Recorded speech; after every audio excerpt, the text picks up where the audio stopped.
মরিচের আবাদ হলো একটা ধৈর্যশীল আবাদ। জমিতে গাছ রোপণ করার পর ব্যাপক আপনারা পরিশ্রম করেন, কিন্তু এই বাজার খারাপ যখন হয়ে যায় মরিচের 25-30 টাকা বাজার, তখন আপনাদের এই মরিচের পুর অনীহা উঠে যায় যে আমাদের বিষের খরচ হয়েছে না, মরিচার যত্ন করে কি করব।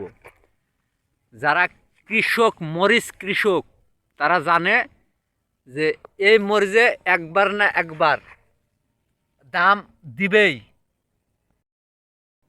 মরিচে মেলা রকমের বিষ লাগে না, মেন বিষ হলো 1 নাম্বার ঘুন্টির বিষ, অভিরন অথবা ডায়মন্ড সেন, না হলে লিকার, যে কোনো 3টে বিষের একটা। আপনারা যাই যত বেশি চালাকি করবে বিষের সাথে, যে বিষ এটা ভালো এটা মারেন, এটা ভালো এটা মারেন, তাই তত বেশি এ মরিচের জগতে ঠকবে।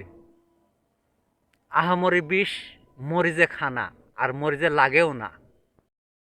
4 থেকে 5 রকমের বিষ জমিতে ব্যবহার করেন, প্রথম থেকে শেষ দানাদার ব্যাপক হারে ব্যবহার করবেন। এটা হলো 1 নাম্বার শর্ত।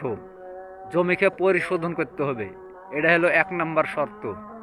জমিকে আপনার উর্বর শক্তি জমিতে থাকা লাগবে, এটা হলো 1 নাম্বার শর্ত।